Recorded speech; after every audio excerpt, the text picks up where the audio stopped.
Welcome to this conversation with B'nai B'rith International. I'm CEO Dan Mariaschin. We appreciate your spending some time with us today. Well, few realize the extent to which India's Jewish community transformed the early motion picture industry in India.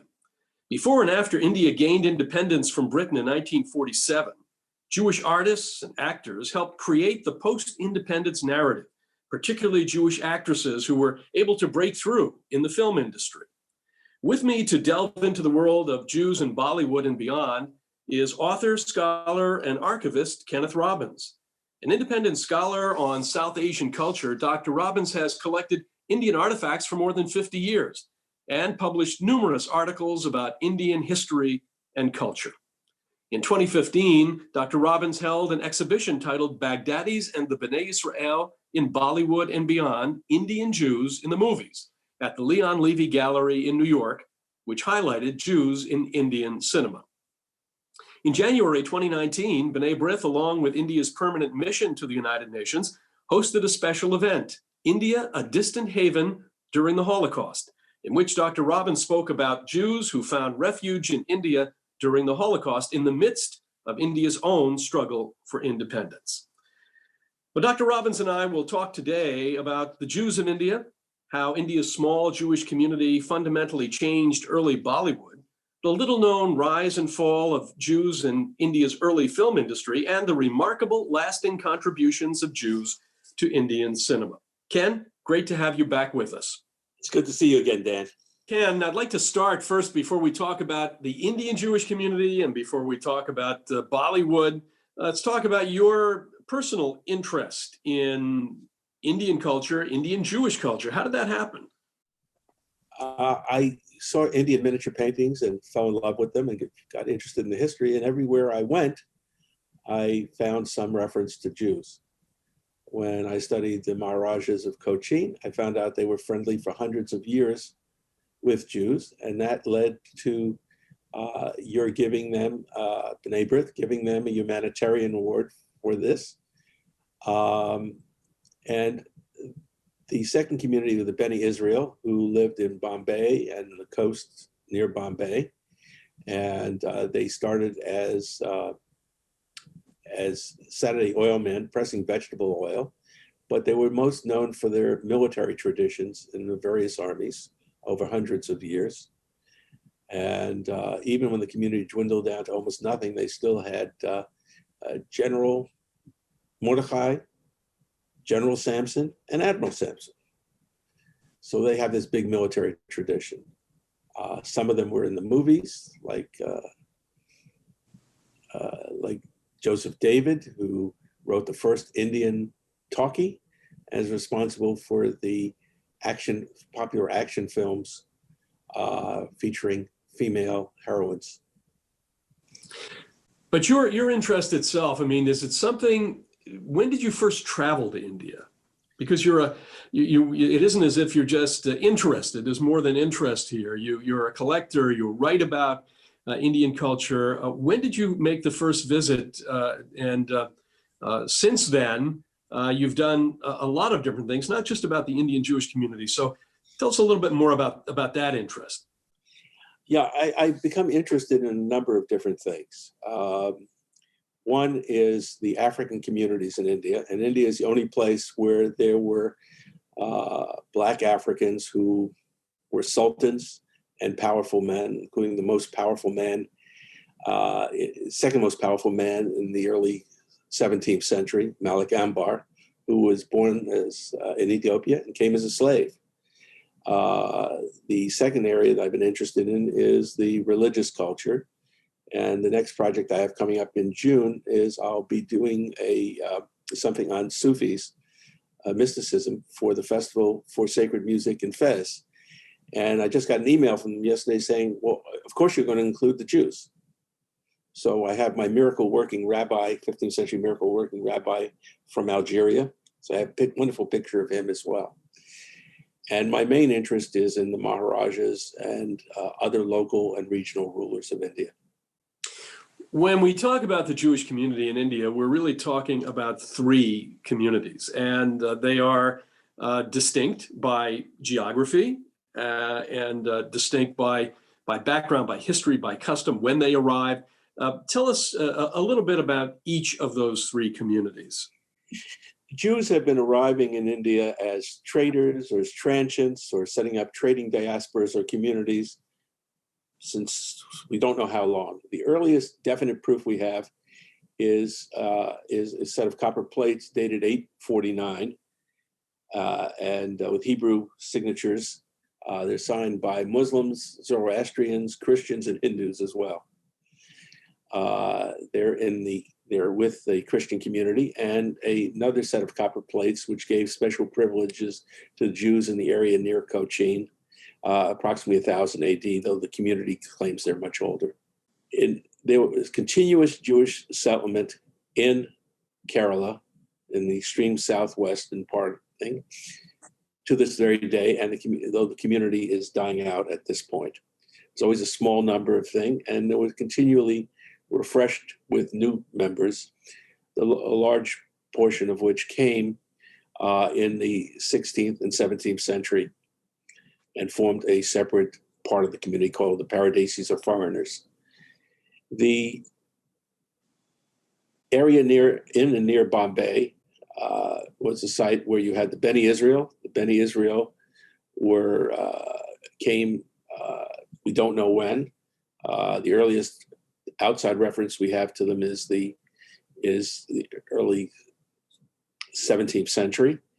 They were traditionally people who pressed vegetable oil, lived in villages, and they were in the armies and navies, both Muslim, Hindu, and British rulers. So they've been there a long time, and they were very, very Indian. And the third community is the Baghdadis, who came in the 19th and early 20th century. And we have this continuing sorts of things. It's interesting that the most important early source of the Indian Ocean trade is a Geniza in Cairo. So if you want to know anything about what was going on in trade in the 12th century, there isn't very much except what's the things that are in that area.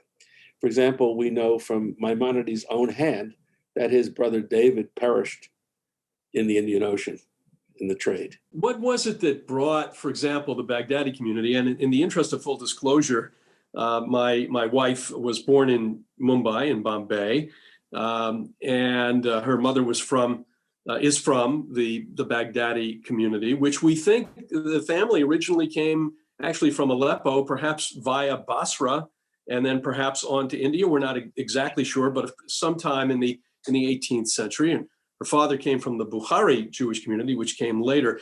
But when the British opened up India, as it were, was that a spur to Jewish immigration from the Middle East to India? Yes, I mean, I think it's a tradition. We don't like to think of it this way, but the Portuguese conquest also brought Jews and conversos to India. And Jews have long had international trading diasporas going from cities to cities. At the time of the Cairo Geniza, it went from old Cairo through Aden and then on to India. And at this time, you have people coming from Baghdad and other places in the Middle East. You find a tremendous number of so-called Baghdadis actually came from Aleppo. You know, it's just a nomenclature. For example, the founder of the Jewish community in Calcutta was in fact from Aleppo. Well, in the case of my wife's family, they also located in Calcutta, where there was a sizable Jewish community. Before we get to the movies, though, let's talk about the size of the Jewish community. So the movie industry, let's begin in the 20s and 30s with silent films. But what was the demography of the Jewish community like, let's say, in 1930? Numbers. So what was the population of the Jewish community totally? I don't have the exact population. The largest community was the Beni Israel, and they lived in and around Bombay, which was a filmmaking area. The second largest community was the Baghdadis, who lived in Calcutta and Bombay, which were filmmaking areas. And the smallest one was the so-called Cochin Jews, which included the Paradisi Jews in Cochin and the Malabaris who were from around there. And they did not play a role in the movies because they spoke Malayalam. The early movies were not in Malayalam. And they were not part of this tremendous British cultural renaissance and that you saw in Bombay and Calcutta. Well, before we heard the term Bollywood, there was a nascent movie industry in India. You mentioned already, based in the two largest cities, in Bombay and in Calcutta. Who started the movie business in India? We've talked about the 20s and 30s and about silent films. When exactly did it get its start? It got its start a little bit earlier than the 20s, but it was only in the 20s that things started to take off. When a guy named Falke started the movies, he had to have male actresses playing the roles because no respectable woman would do this. Some of the early roles were played by Indo-Europeans, Jews, a lot of Muslims, and women were very active. Muslim women were quite active, as well as the Indo-European and Jewish women. Hindu women take a little longer for them to get into the business. Now, the actors and actresses we're going to talk about in just a moment, but there are others who are involved in making movies. You have directors, you have screenwriters, you have cinematographers. Were the Jews involved in all aspects of the business? And then you have production, then you have distribution. How did that all play out? It a little bit differently than it did here. There were Jews like Ezra Mir, who was involved early in production and direction. The other important director was R.J. Minnie, but he saw himself as an Englishman and decamped from Calcutta and went to England and the United States, where he made movies like Clive of India, and The Voice of an Englishman. There were many Jews who were behind the camera, who did that as well. In terms of owning big movie studios, there was no Jew that owned a big movie studio, though several of the actresses, Pramila and Sulochana, had their own production companies. In fact, we'll show a slide of Sulochana, and it's Sulochana and then is a star. She's in the movie, and it's her movie company. You can't be more multitask than that. Well, tell us about Sulochana just before we get into the rest of the list of luminaries in the business. Her name was Ruby Myers. Ruby Myers. And so did the actors, did they take on Indian names because they needed to? Did they take on Indian names that just made good sense? I mean, here, of course, for a long time, for decades, Jewish actors anglicized their names, took on other names. And now that's not the case. Everybody uses their own name. What was the situation in India? I think there was I've heard very little about why they did this. But one of the things they were careful to do is the type of name that they took, that it not take a form that was associated with the Muslim courtesan culture. This was true for Jewish actresses and Muslim actresses. For example, the husband of the actress Pramila was a Muslim, and he took the name Kumar, took the Hindu name, because after he acted in a Hindu role, there was a lot of people who didn't like the idea of a Muslim acting in a Hindu role. So I think that this name thing was very, very common. And I'm going to try to show you, when we look at Arati Devi, here's a woman who lived her whole life in Calcutta as if she was a Westerner and looked like a Westerner, dressed like a Westerner. But in the movies, she was a quintessential Indian under the name Arati Devi. Now, the movie-going public, it seems, it didn't matter to them, really. They were looking, as is the case here. I mean, if you like the actor, you like the actress, you like the movie. So I'm making an assumption here, but tell me if I'm wrong, that it didn't matter that these celebrities, and they became celebrities, were Jewish. I haven't heard anything that from any of these people that indicated that they had any problem because they were Jewish. And this is the remarkable thing about India. You know, if you wanted me to give you examples of anti-Semitism in India, I could give you a whole list of them. But it's different than what the things that we usually talk about. That in British India and in India today, the incidence of anti-Semitism is quite low, and it's not endemic in the same way. On the other hand, Pakistan is another story. There's a lot of anti-Semitism is not below the surface, it's there. It's not just anti-Zionism.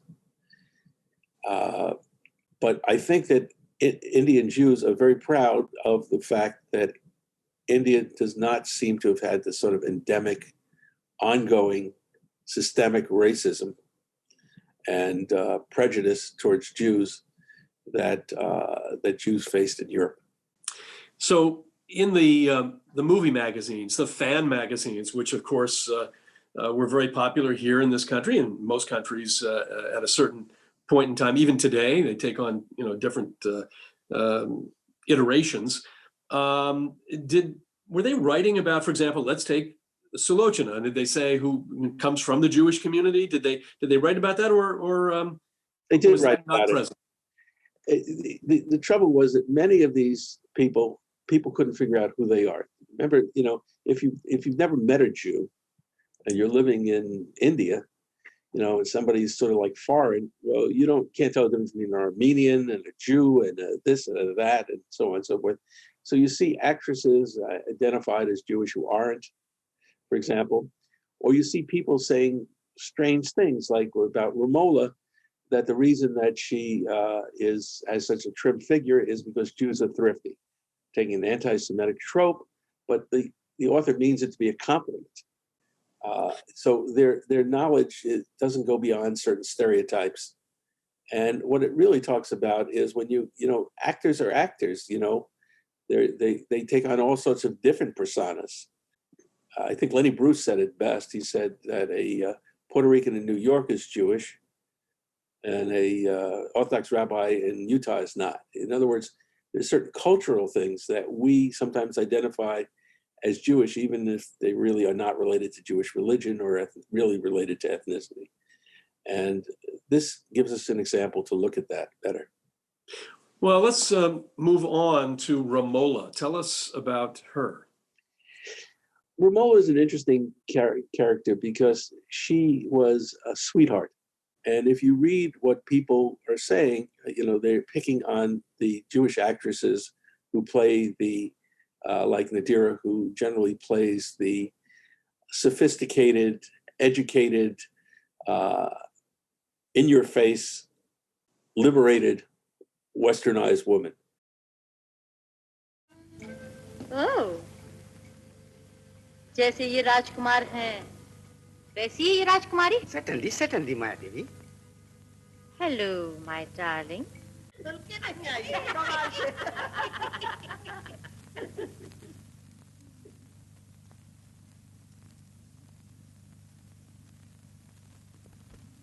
Goodbye, darling. And Romola was more of a sweetheart. I always thought it was funny that I misidentified a picture of her in one of my articles as being a different Jewish actress named Romila, because the two names sounded so alike. And it never dawned on me that there would be two such people. Romila herself was interesting because she came from a family that was heavily involved in the theater. Her cousin was Rose, who was a big star in the Parsi theater before she went into the movies. And her sister, Romila's sister, was Promila. And Promila was a prolific actress, producer. She was in some 30 some odd movies. She produced 16 movies. And her son is quite famous today. She always identified as a Jew. She's buried in the Baghdadi cemetery in Calcutta, but she married a Muslim. He took the name Kumar. And together they worked, and they had a bunch of children together. She had one son named Morris Abraham. Abraham was her maiden name. I'm not sure who was the father of that son. There are lots of different stories. And 4 other children with Muslim names. And her son, Hyder Ali, is famous today because he wrote the most famous Indian blockbuster, Kojota Akbar, about intermarriage. He himself is married to a Tamil Brahmin. And, you're talking about stereotypes, Jews are supposed to be smart. He's a guy who boasted he never got out of high school because he had ADD. And his wife, who's a Hindu, is a neonatologist. Jews in India are stereotype busters. And if you look at the history of Pramila's family, they were heavily involved in things. And Jews had very sort of strange things. You wonder how Jewish communities survived.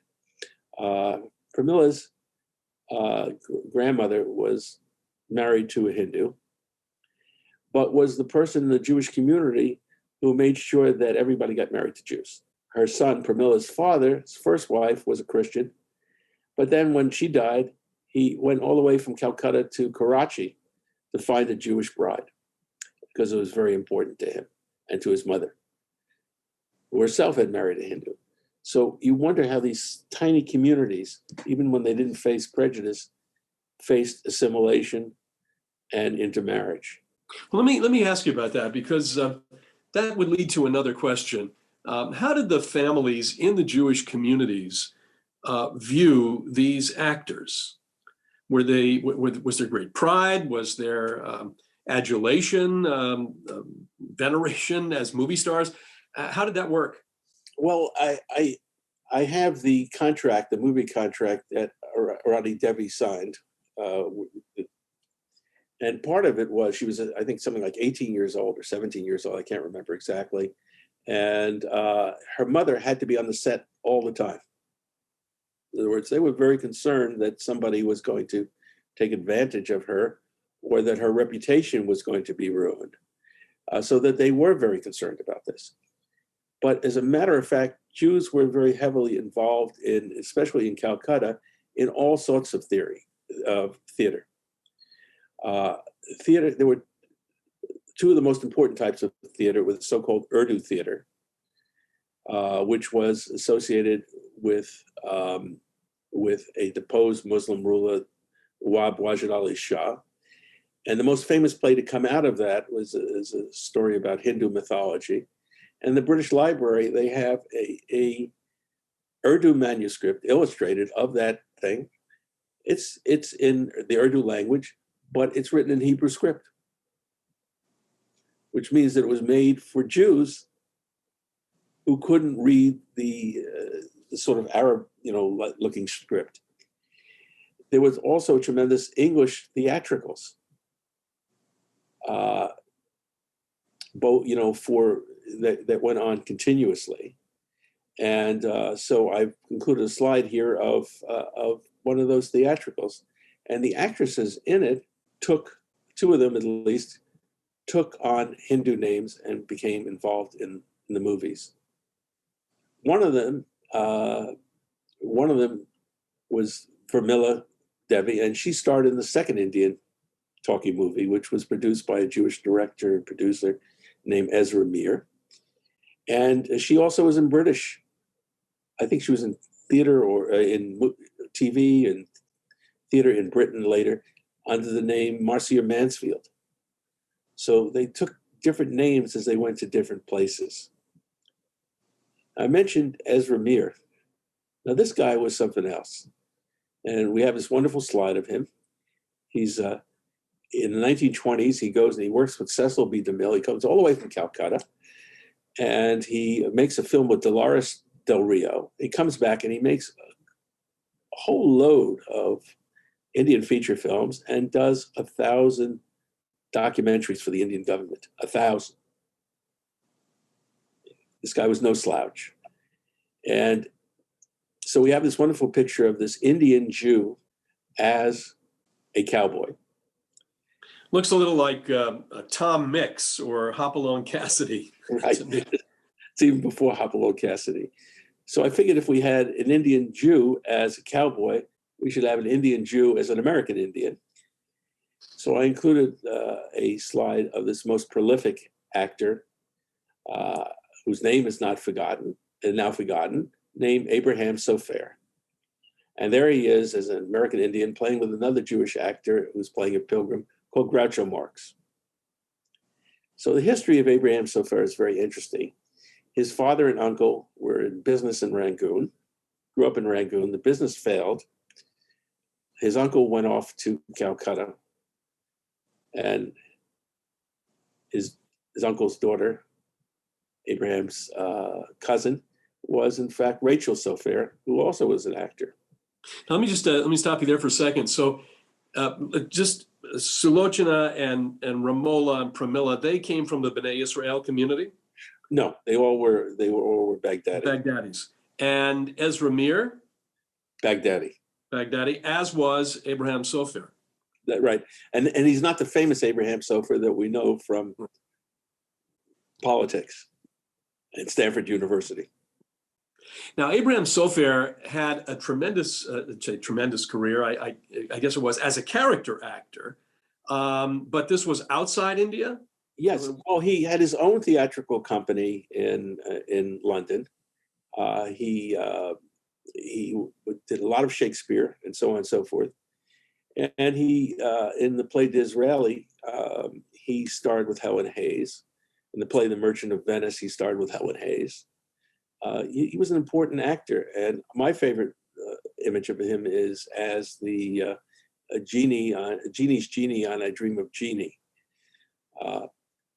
But it was very different than his cousin, because he always played this foreign-looking character, Middle Easterner, American in wizards and so on.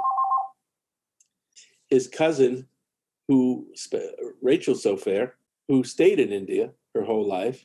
After her brief movie career, she got married to her sweetheart and lived in Agrapara, which was a Jewish enclave owned by a Jewish entrepreneur, Ben Elias. And she lived her whole life as a Westerner, wearing Western clothing, acting as Westerners, but only being in Calcutta.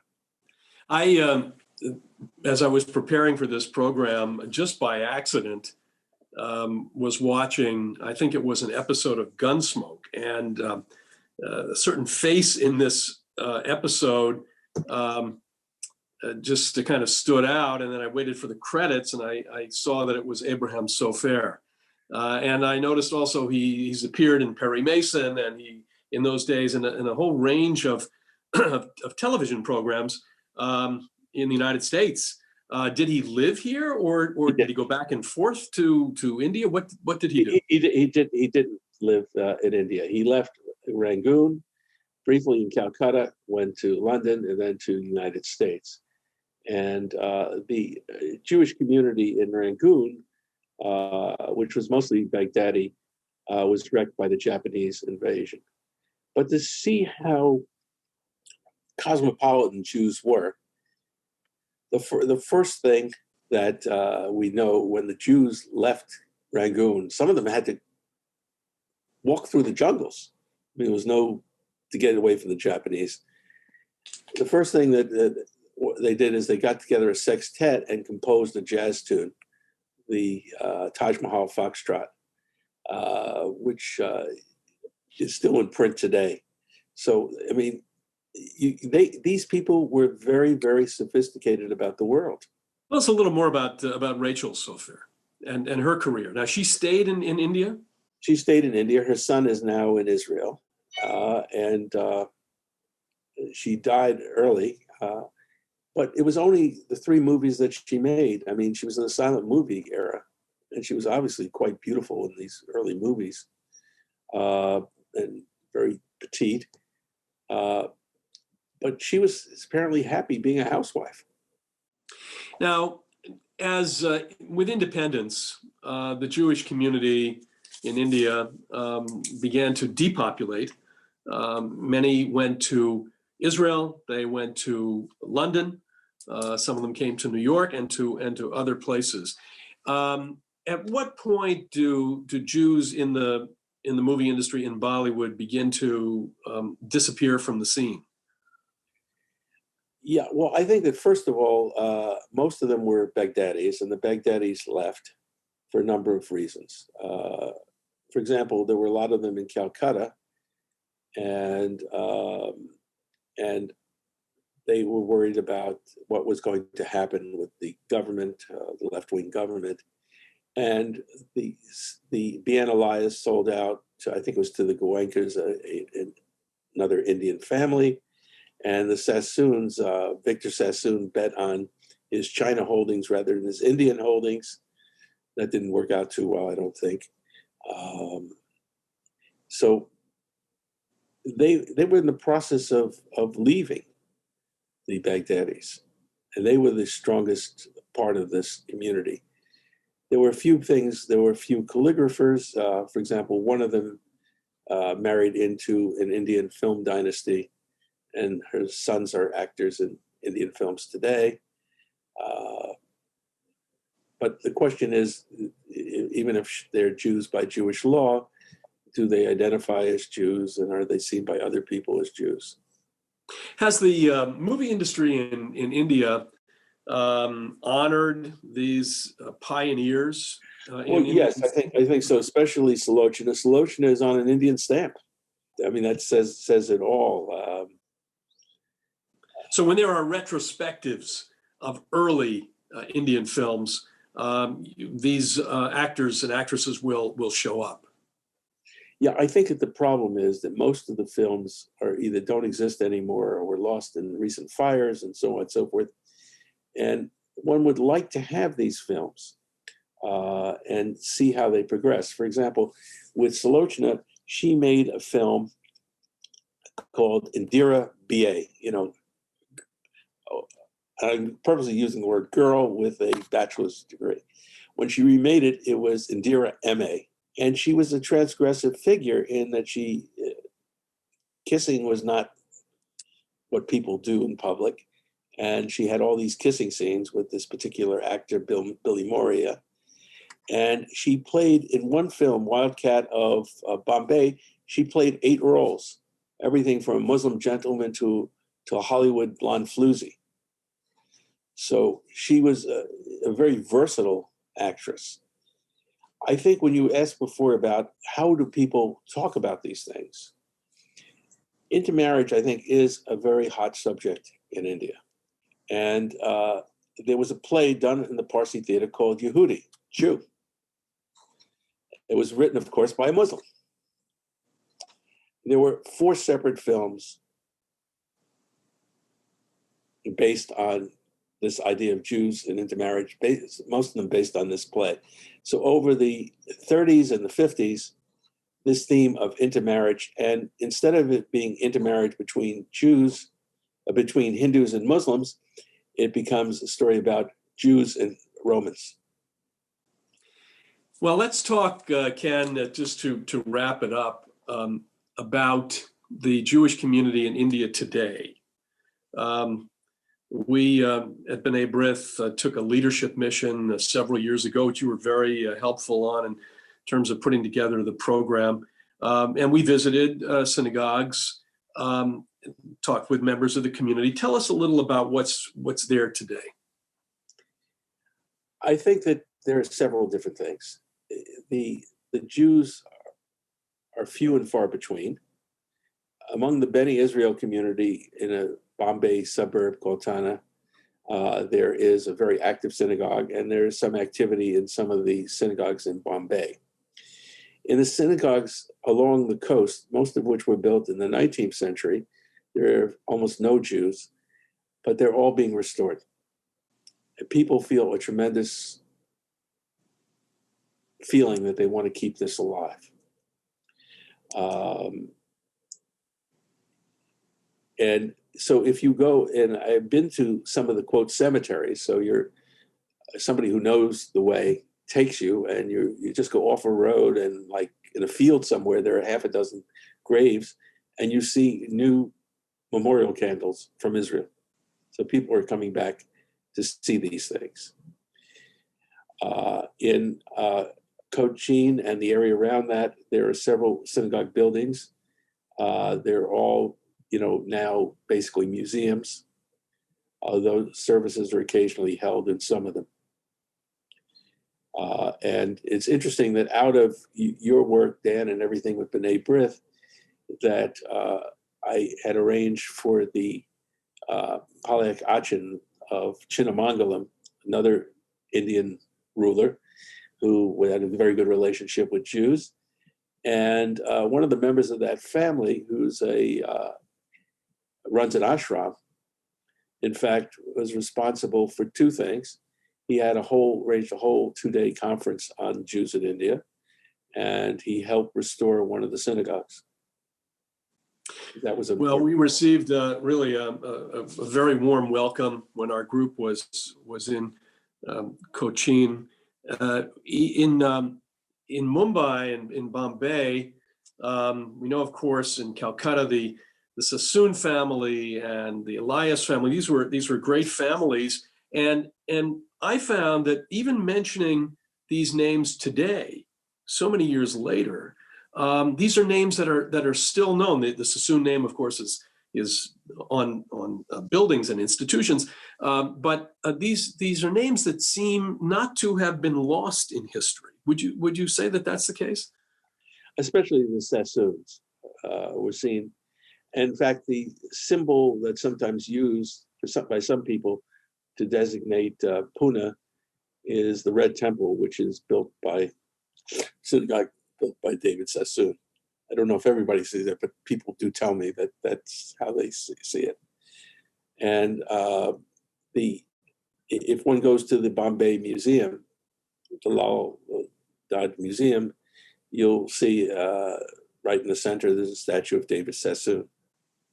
Well, it's really been a terrific tour d'horizon of Indian cinema as it relates to the Jewish community. Ken, thank you so much for sharing your dedication to Indian culture and to the Indian Jewish community, to keeping alive their memory, to writing about the community today as it is. And thank you for joining us today. It's really been wonderful to explore an underappreciated subject such as the Jews in Bollywood and the Jewish communities in India. God bless you. Thank you. Well, our thanks to Ken Robbins for speaking with us about the outsized impact of Jews in India and cinema, the world's largest such industry. And thank you for tuning in to this conversation with B'nai B'rith. If you enjoyed this discussion, make sure you never miss a program by subscribing to the B'nai B'rith YouTube channel, liking us on Facebook, and following us on Twitter. And be sure to visit our website, bnaibrith.org, to learn more about our important work. See you again soon. Take care.